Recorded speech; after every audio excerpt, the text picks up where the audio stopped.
Hi mga guys, it's me again, Irish Warde, a content creator and also a mom. For today's video nga po pala ay abala na naman ang Ace Lyron team sa pag-aasikaso at paghahakot na naman itong mga baffles ni Kuya Atoy. Meron na naman po kasi tayong tutugtugan doon sa may barangay Binatagan dahil Christmas party nga po nila mamayang gabi. Napakaswerte na naman nga po gawa ng nakuha po ang ating sound system, ang Ace Lyron Slides and Sound.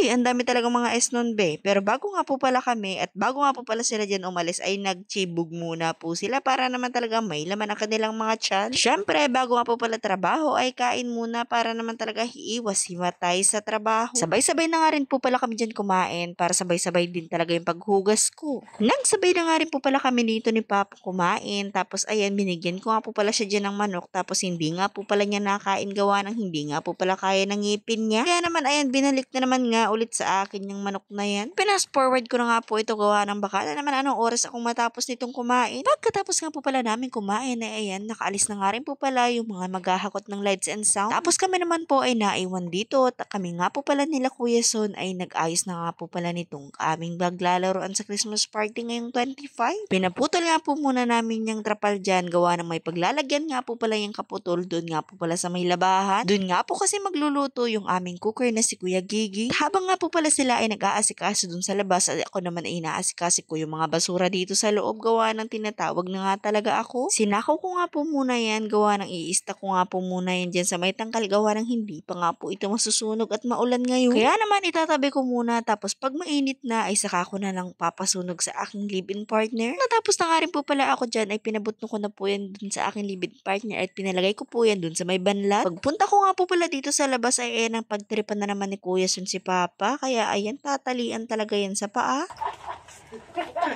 Ayaw, di ma.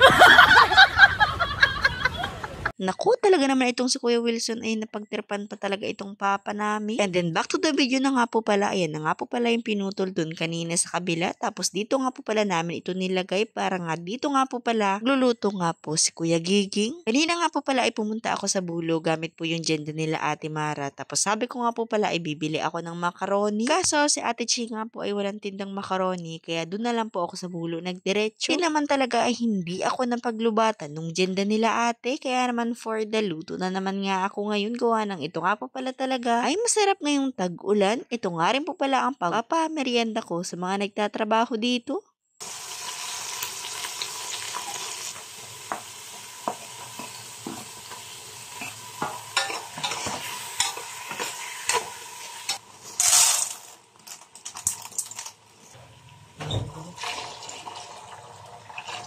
Wala nga po pala ako nabiling carrot sa Bulo kaya naman po ayan, repolyo na nga lang po pala ang aking ilalagay dyan. At habang nga po pala nakasalang yung sopas ay ito na nga po pala yung mga nagawa namin dito sa farm nila Kuya. Tapos na nga rin po at ready na talaga sa paglalaroan nito gawa ng dinampingan na nga po pala yan ng aking live-in partner ni Kuya Son at ni Papa. Ang mga buhangin dyan para man di po tayo mapadulas dyan. At ito na nga po, naluto na nga po pala yung sopas kaya naman ayan, kain po tayo. Nagkain na nga rin po pala dyan yung mga nagtatrabaho. Kaso nga po si Kuya Wilson ay hindi na po nagkain gawa ng umuwi na po. Kaya naman ayan, kami na nga lang po pala talaga yung kumain. Ito nga po pala si Baby Sherry ay pinaplato ko na para naman po masanay. Mas maganda na nga po kasi na habang bata pa ay tinuturuan po natin ng mga bagay na dapat po niyang matutunan. Kailan pa po natin sila tuturuan kapag malaki na? Abay no, hindi pwede yun. Gawa ng ito nga po palang aking anak ay babae kaya dapat talaga marunong siya sa lahat ng bagay. Nung kumakain nga po pala kami ng merienda dyan ay dumating itong sila Ate Mara. Tapos ay may regalo talaga kay Papa. Kasi itong Papa naman talaga ay natutuwa gawa ng ayan, may damit nga po pala siya dyan. Hindi pa nga po pala talaga sumasapit ang Pasko pero ayan, nag-advance na nga po pala talaga ng papasko itong si Ate Mara kay Papa. Kaya naman ayan, tuwang-tuwa talaga itong si Papa. Kaya naman thank you nga po pala Ate Mara. Alam ko naman po talagang napakabait nyo at alam kong mahal na mahal mo rin si Papa. May mga bagay nga po pala talaga tayo na maling nagagawa pero mas nauuna pa rin po pala talaga yung pagmamahal sa mga magulang natin. Alam naman po nating lahat na wala pong perpektong tao, kaya naman po kung mayroon nga po pala tayong maling mga nagawa, ay pwede naman po nating ayusin ulit sa pamamagitan nga po pala ng mga anak natin. Opo, Mama and Papa are separated pero okay lang po yun gawa ng as long as kami nga po pala ay nagkakaintindihan. Okay naman kami kay Papa, okay naman kami kay Mama, gora na yun kasi mas maganda nga po pala talaga na wala na talagang ini-stress yung mga magulang natin. Kung ayaw na nga po pala talaga nila sa isa't isa ay bakit pa naman talaga ipipilit? Abay, wag na. Masaya na rin po kasi kami sa ganitong setup at masaya na rin po sila both sides. Sus, ang dami ko naman talagang chika. Kaya naman eto nga talaga, pinagtatanggal ko na nga po pala talaga yung mga taketa dyan. Tapos lalaban ko na nga rin po ito para naman na maisuot nga po pala siya ngayong Pasko. Pinagtatanggal ko na nga rin po pala yung mga nakasampay dyan sa loob gawa ng tutupiin ko na. Tapos panibagong sampay na naman para sa 25. Sabi ko nga, wala na kami dyan Christmas tree.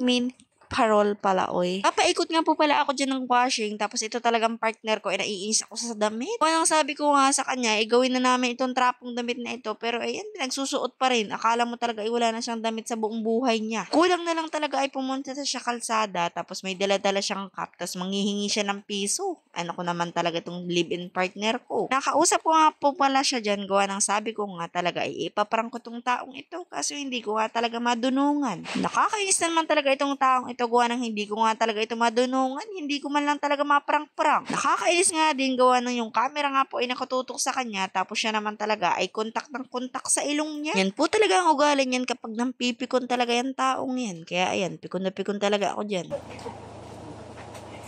Wala nyo na po akong chikas. Wala na kaming pambiling damit. Butas na. By the way po, maraming salamat nga po pala sa mga nag-follow sa akin at yung hindi pa po nakakapag-follow, please follow, like, share, comment sa akin comment section at huwag niyo pong kakalimutan, Irish Wardy Vlogs. Thank you so much.